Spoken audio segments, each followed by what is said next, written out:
Le Han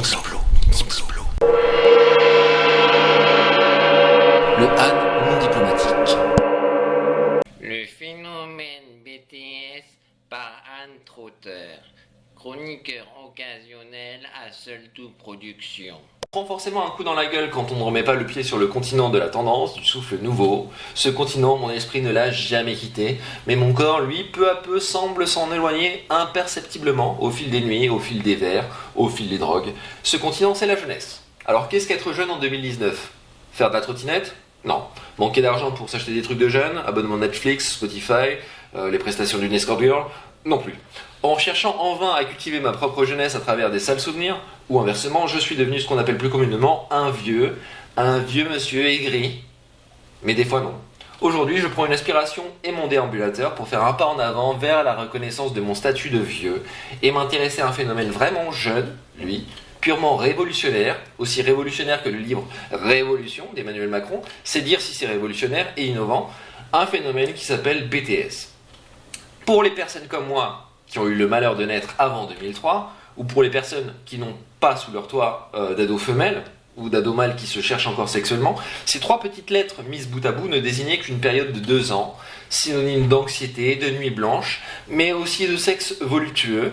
Ça, il faut le dire, avec à la clé l'assurance de se faire exploiter ad vitam aeternam en tant que secrétaire ou autre par n'importe quel manager en marche zélé, et ça c'est pas rien. Depuis 2013, d'après la fiche Wikipédia du groupe, ces 3 lettres représentent plus qu'un diplôme au rabais permettant d'accéder à un poste ne faisant pas rêver les jeunes, sauf ceux désireux de négocier ou digitaliser la relation commerciale ou de manager des unités commerciales. Ces 3 lettres ont une représentation véritable, sincère et porte-étendard pour les jeunes utilisatrices de Biactol, puisqu'elles signifient Bangtan Sonyeondan en coréen ou Bondan Shonandan en japonais, plus facile à dire, à savoir Boy Scout à l'épreuve des balles. Effectivement, le phénomène BTS avait le mérite qu'on lui prête une certaine attention, puisque leur dernier clip a cumulé en moins de 24 heures 70 millions de vues sur YouTube, c'est-à-dire plus que mes vidéos, et celles d'Alizé réunies, ce qui est complètement fou, et plus de 4 milliards de vues, toutes vidéos confondues. Je me suis intéressé, non, on m'a fait m'intéresser à cet engouement d'ordre mondial, merci d'ailleurs. Et toutes ces heures de ma vie foutues en l'air, à qui dois-je les réclamer, je ne sais pas. Je me suis intéressé au phénomène, donc, et forcé de constater qu'il n'y a pas grand-chose à en dire, sinon, que font les autorités, que fait l'homme le plus puissant du monde. Sans déconner, arrête de construire ton mur au sud, le vrai danger se trouve à l'ouest. BTS, les Boy Scouts, là, à l'épreuve des balles, il s'agit de 7 personnes, on va dire jeunes gens, âgés entre 21 et 26 ans, mais qui en paraissent 10 de moins, merci aux gènes asiatiques, qu'on peut imaginer plutôt beaux gosses. Je n'ai pas les critères de canon de beauté masculin pour la Corée, mais je pense qu'on peut dire, sans trop se risquer, beaux gosses à minima, avenants. Ils sont avenants, ils ont le sourire facile, plutôt propre sur eux, avec une joie de vivre débordante.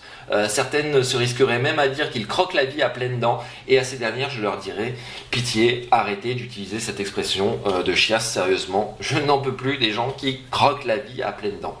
En apparence, les héritiers d'une jeunesse dorée sud-coréenne, d'où le côté boy scout en opposition à leurs cousins du Nord plus discrets, moins dans l'exubérance, dans une apparence un peu superficielle ou dans l'émancipation tout court. En clair, ils sont chiants et lisses. Ils sont chiants et lisses. Néanmoins, ils partagent avec le dictateur nord-coréen une confiance en eux capillaire qu'il est de bon ton de souligner et qui contribue à faire du groupe ce qu'il est, à savoir un produit commercial, un boys band ancré dans l'air du temps, et cet air-là empeste l'ammoniac et le masque de soins pour cheveux colorés. Changeant de couleur de cheveux à chaque apparition, telle notre Brigitte Macron nationale modifiant sa garde-robe au gré de la journée, chaque membre du groupe est toujours ultra motivé pour surprendre nos usines à œstrogènes, qui sur Twitter, qui sur Instagram et qui sur YouTube dans des émissions télé. Ils sont partout, partout, partout. On n'est pas à l'abri d'un tweet vital, regardez mes nouvelles mèches, c'est la dernière couleur L'Oréal, la coiffeuse a fait n'importe quoi, j'avais dit court mais elle a fait trop court, ou regardez moi dormir comment je suis sexy et que j'ai l'air trop jeune, regardez quand je fais un câlin à un pote, regardez quand je caresse sensuellement mon pote, regardez quand je mets ma main dans son... etc. Ils remettent au bon, discutable, goût du jour les phénomènes de boys band précédents comme NSYNC ou One Direction, petit ange parti trop tôt, mais dont on n'en pouvait déjà plus. Créé par Audition Nationale depuis 6 ans, maintenant par le label sud-coréen Big Hit Entertainment, BTS accumule les récompenses, tel des Harvey Weinstein accumulant un dépôt de plainte pour harcèlement, et le phénomène ne semble pas près de s'essouffler dans le monde, contrairement à l'autre phénomène coréen Psy et à moi-même qui, après 2 vidéos de leur clip, ai eu besoin de reprendre quelque peu mes esprits. À ma décharge, j'ai attaqué ces vidéos totalement sobres, donc je plaide coupable et le reconnais l'avoir bien cherché. Pour les besoins de ce papier, j'avais prévu un sondage auprès de mes connaissances dans la gente féminine. Quel est votre boy scout préféré? Lequel trouvez-vous le plus kawaii? Lequel chante le mieux? Lequel danse le mieux? Avec lequel tu voudrais faire un câlin? Mais bon, les noms sont trop compliqués à retenir, je retiens déjà pas le nom des personnes qui m'entourent. Et pour moi, ils ont tous la même tête en fait. Donc j'ai lâché complètement l'affaire. J'aurais pas su qui était qui et ça aurait été super compliqué. Sachez juste que mon préféré dans chaque clip, c'est celui qu'on voit le moins et qui chante le moins. Même si on s'en fout de mon préféré. Hystérie et puberté. Car c'est bien un revival de ce que nous avons vécu à chaque sortie de boys band depuis le début des années 80. E17, Texas, Early Age, Boyzone, G-Squad, Cartoon, NSYNC, Poetic Lover, Westlife, Worlds Apart, To Be Free, etc. La liste est tellement longue. Aussi longue qu'un trajet entre Saint-Denis, Université et Châtillon-Montrouge quand un frotteur vous a pris pour cible. Je n'inclus pas les Beatles et les Sex Pistols dans cette liste, parce qu'ils ont une place à part dans mon cœur.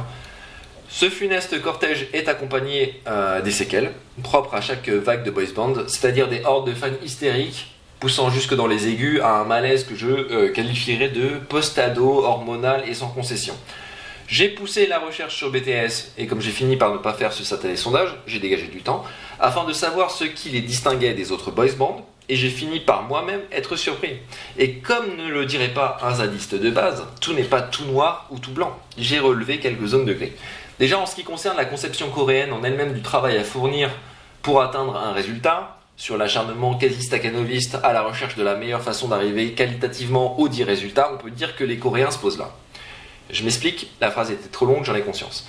On risque de me dire, Anne, tu mets des gens dans des cases. Ouais, et je les mets dans les cases, c'est passager, si tu veux qu'ils prennent l'air, tu les sortiras de leur case, ils retourneront chez le coiffeur pour une autre teinture, et tout le monde sera content. Au bout d'un moment, il faut se rendre compte que les Coréens, quand ils ont décidé de faire un truc, il n'y a pas moyen de les faire lâcher prise.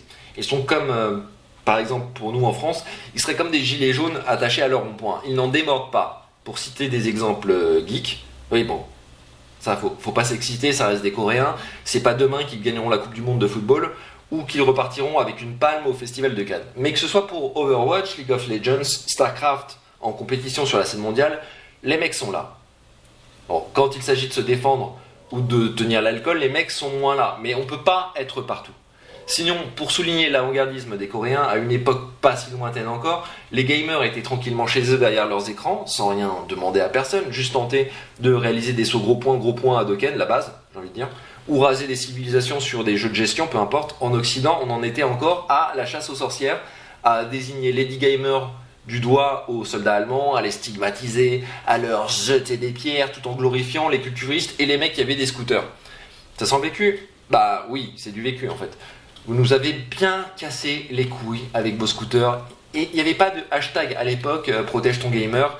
C'était chacun pour soi et tous contre les geeks. Bref, la Corée du Nord retransmettait déjà à la télévision des compétitions officielles de StarCraft. Et même niveau dictature, on ne peut pas me dire qu'il n'y a pas un certain savoir-faire, un artisanat mondial qui se perd de plus en plus. Et que même la Hongrie, le Chili et la Russie leur envient. Donc ce gris, le truc qui n'était pas noir, pas blanc, effectivement, c'est un produit marketing bien foutu. Cette gonze qui se trémousse, comme moi au réveil quand la veille j'ai mangé trop pimenté, en prenant des valeurs surannées, à mon goût, mais plutôt positives, pour la majorité des fans de Mika, au risque de passer pour totalement niais dans un monde trop cynique ou trop d'art.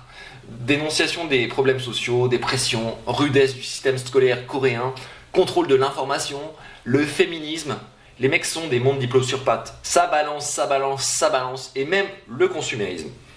Pour ce dernier cas, se dénoncent-ils donc eux-mêmes? Je sais pas.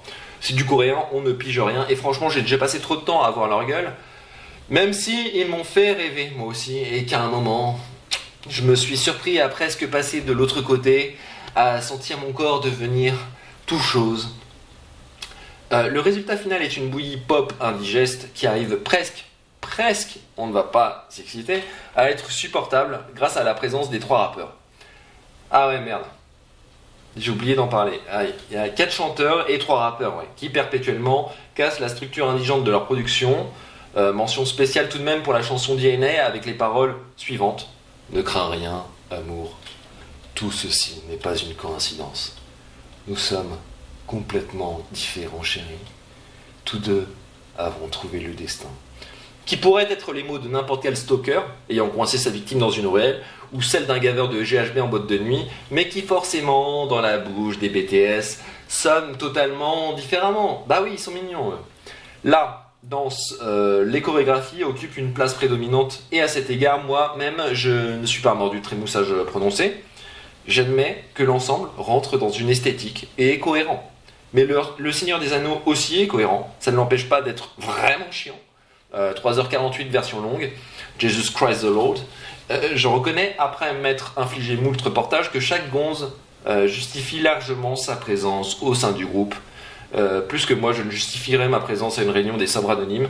Que ce soit dans le domaine du chant, de la danse, du flow, ils sont tous individuellement très bons dans leur domaine. Et oui, donc mention spéciale aux rappeurs. Ces derniers prennent même le temps de répondre aux haters en live dans une performance sous forme de battle. C'est assez stylé, mais ça c'est mon côté midinette qui parle. Ils ont su toucher mon cœur à ce niveau-là, dont acte. Qu'est-ce qui me dérange donc ? L'ensemble n'est pas à la hauteur des individualités formant le groupe. Le produit marketing, bien que couillu mélange de pop, rap efficace, étouffe complètement la spécificité de chacun. Et forcément, avoir une cohérence à 7 est plus compliqué que d'en avoir une à 3 ou 4. Le résultat reste donc une soupe très aseptisée, très millimétrée, standardisée pour plaire au plus grand nombre. Ça ne choque pas, ça ne perturbe pas, au pire on reste neutre, on applique ce qu'on a tous dit forcément une fois à nos partenaires de jeu. Si ça fait mal, on arrête. Et après tout, pourquoi pas ? C'est de l'entertainment, le qualitatif n'est pas forcément en ligne de mire, mais si on écoute les fans, damn, toujours les fans, les mecs sont juste les nouveaux Steve Jobs de la chanson. Ils révolutionnent tout à chaque single, tu comprends ? Ils cassent les codes. Non, ils cassent les couilles. Mais n'est pas Alizé qui veut, messieurs, dames. Qu'est-ce qui me dérange donc encore plus particulièrement que particulièrement ? Comme cette fille riant trop fort une blague pas forcément hilarante de sa target à venir, ou ces catholiques s'agenouillant pour prier et improviser un petit « Je vous salue Marie » à l'ancienne devant Notre-Dame en train de brûler, ouais, je salue mes négros, l'hystérie et la ferveur, mélange de ferveur et de fever, me semblent un peu, beaucoup, surdimensionnellement disproportionnés. Ce terme n'existe pas, mais je suis là aussi pour créer, je suis révolutionnaire à ma manière, comme les BTS. Je ne suis pas un hater de l'androgynie, pourtant, et des cheveux décolorés, bien au contraire, je serais mal placé pour attaquer le groupe là-dessus, et pourtant il y en aurait des choses à dire pour quelqu'un de plus classique que moi. Mais on a tous ces casseroles, et comme la personne se présentant aux urgences avec une bouteille coincée au mauvais endroit et qui prétend s'être assis dessus par hasard, j'ai moi-même pratiqué la festivité capillaire à une époque ou adopté un look androgyne. Mis à part le bleu turquoise et le blanc, je suis passé par toutes les teintures Franck Provo que les petits coréens abordent, non sans un charisme débordant, dans un contexte beaucoup moins David Bowie friendly, où j'étais le seul. Bon, il y avait Magloire à la télévision, Gros Ange parti trop tôt, à le faire aussi, donc je ne lancerai pas cette pierre-là. Monsieur Andral, professeur d'histoire géo seconde mai, me disait « Hey, trotteur, ils font la même coupe aussi pour les mecs, et bim, je te clash chez mon gars !» Le constat est, c'est niais, et ça plaît parce que les mecs sont beaux gosses. Ça ne va pas chercher plus loin. Pourquoi on avait une sympathie pour les Spice Girls ? Pour les paroles ? Pour leur combat ? Voilà. Les nanas veulent manger leur kimchi et c'est tout. Et si on veut absolument mettre en avant des causes humanitaires qu'ils défendent, renseignez-vous, il y a plein d'assos qui font ça plus efficacement, sans diffuser de bouillasse sonore, et si vous vous sentez l'âme généreuse, c'est plutôt par là qu'il faut lorgner. Voilà, donc dois-je vraiment sortir d'une banalité et être notoire pour épouser une cause, et avoir du crédit, ou est-ce si dur à assumer pour une fan de dire « En fait, je m'en fous de leur musique, j'ai juste envie de m'en taper. Hein. » Je pense que je vais mettre du temps pour trouver la réponse, et que les fans de BTS ne mettront pas beaucoup sur ce coup-là. C'était Anne, c'est tout pour moi. Le Han non diplomatique.